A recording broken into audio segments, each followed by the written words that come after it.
Business, Chapter 2, Economics, the Framework for Business, Part 2. Continuing, we've just finished discussing the capitalism system and the free market system. Now, within capitalism, there are some fundamental rights that are really the foundation to this program.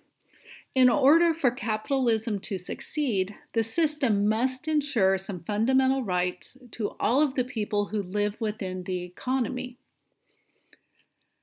People, as well as businesses, are free to buy, use, and sell private property.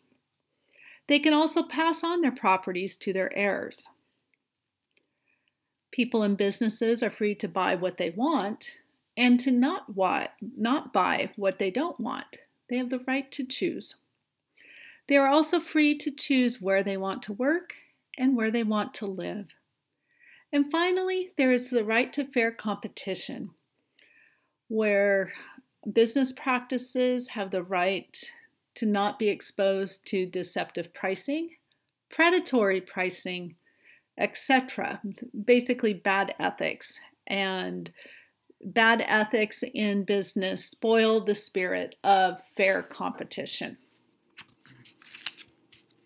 Now, within competition, we have degrees. The degree of competition differs between industries. A pure competition sees to it that no single producer controls the entire market's price. Agriculture is probably the only area where pure competition exists. In monopolistic competitions, producers have some control over the prices of their products, depending on the value that they offer their customers. Intense price competition is very, very rare in oligopolies. Breaking into a market characterized by an oligopoly can be tough because it is typically requires a huge upfront investment. And then we have monopolies. Monopolies tend to harm economies, and that's why most monopolies have been made illegal under acts like the Sherman Antitrust Act of 1890 and the Clayton Antitrust Act of 1914. However, when it would be inefficient for each competitor to build its own infrastructure, the government encourages monopoly.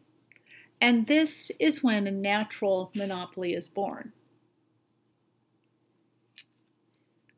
So in a monopoly, you have one producer who completely dominates the industry, leaving no room for any significant competitors. And the barriers to enter the market are just very, very difficult.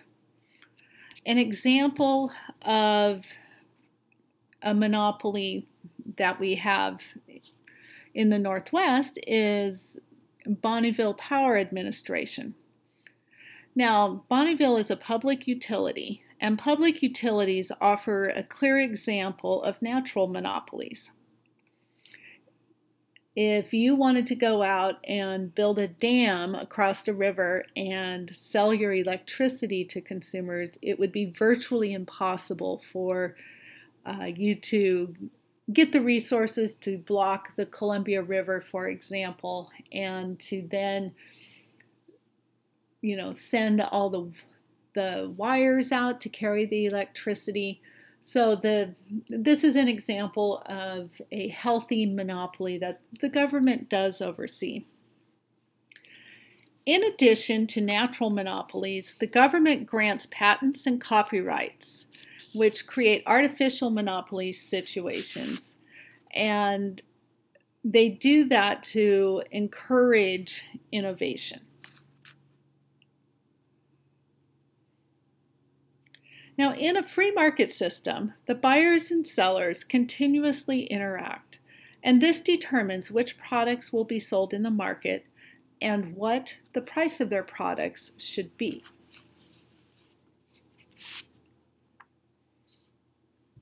Now, most businesses aim at making profits, so they choose to sell products that have a higher market price. If they have a higher market price, then they can make a little bit more money. If, and they, on the opposite side, they want to produce less of a product that doesn't sell for as much because they're not making as much money. Now, a supply curve is a graphed relationship between price and quantity from the supplier standpoint. And as we look at this graph, we see here that on the x-axis, we have the quantity of our product. In this case, it's pizza. And on the y-axis, we have the price of the pizza. So as the numbers of pizzas delivered per day goes up, the price also goes up.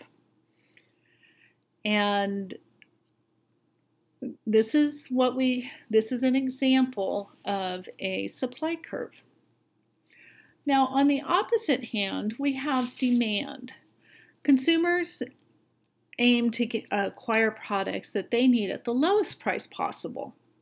So they buy more products with lower prices and fewer products with higher prices. And, that makes sense. Are you going to buy, if you have Coke on sale and Pepsi at regular price, you're probably going to purchase Coke so that you can make your own personal money go farther. Now, we have a demand curve, and you'll notice that the demand curve goes in the opposite direction of the supply curve. On the x-axis, we still have the quantity of pizza demanded per day, and on the y-axis, we have the price of pizza. So as more and more pizzas are sold throughout the day, the price tends to drop.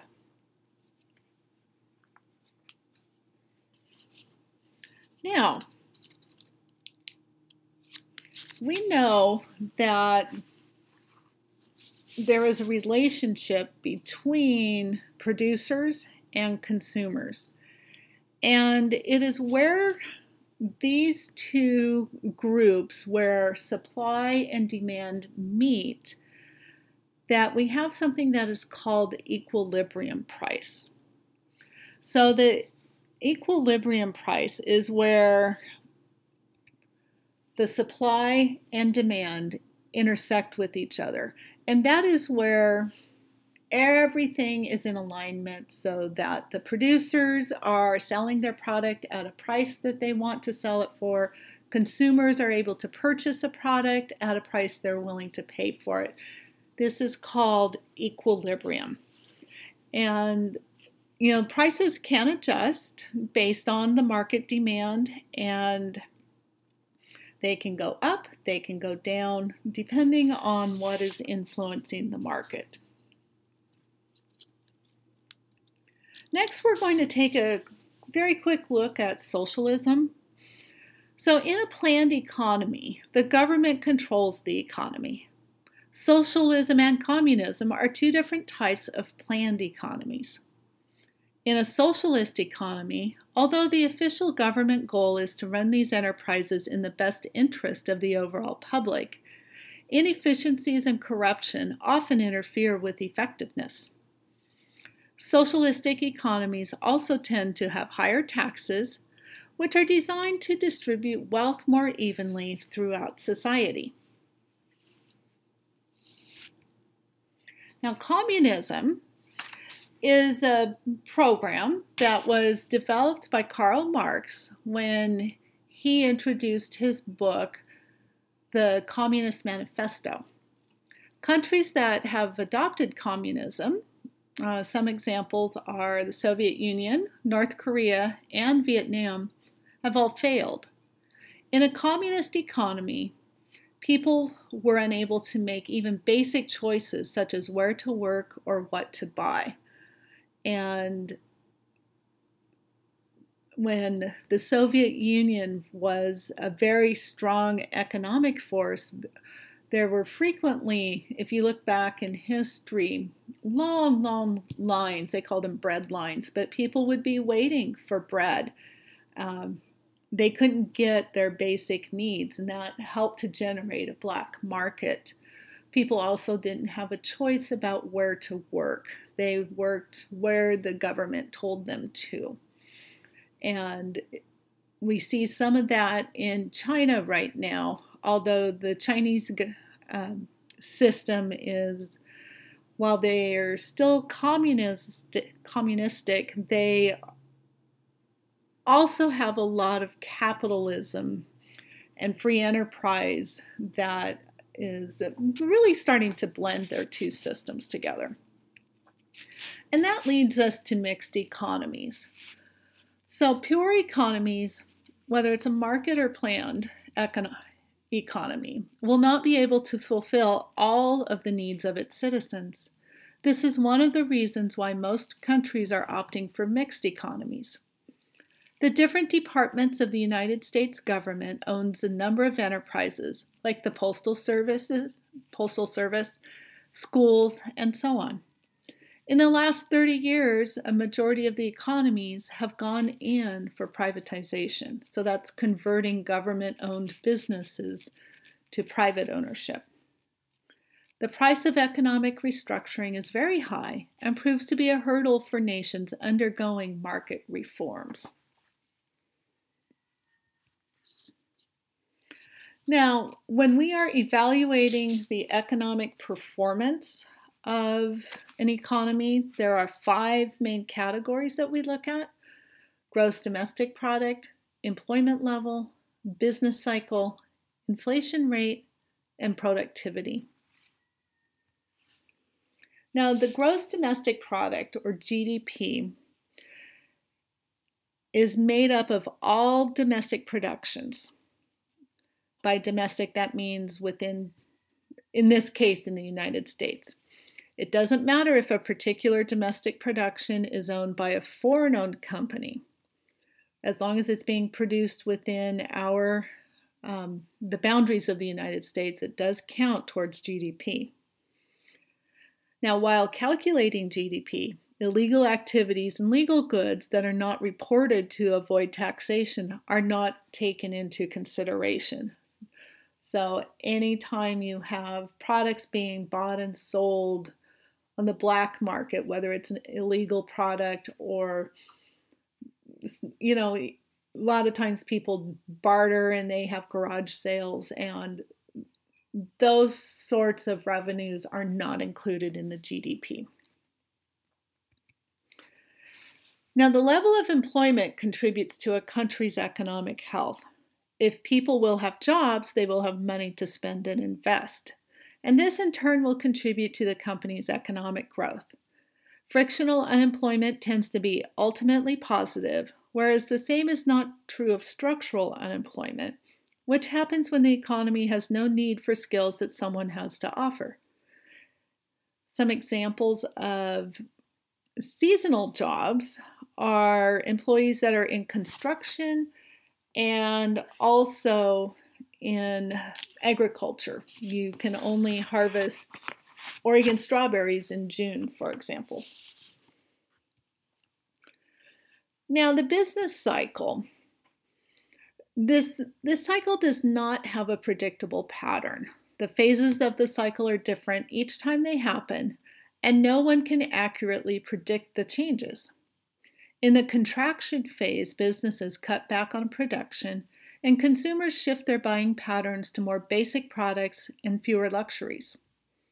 In the recovery phase, businesses begin to expand, consumers begin to regain their confidence, and spending begins to rise. The recovery is essentially the transition period between contraction and expansion. The expansion phase observes businesses expanding to capitalize on emerging opportunities and consumers being optimistic and confident, which fuels purchasing, which fuels production, which fuels further hiring. The U.S. economy had the longest growth spurt on record during the 10-year period from 1991 to 2001. Now, price levels. The rate of price changes is also a factor that is used to measure the economic well-being of a country. A low level of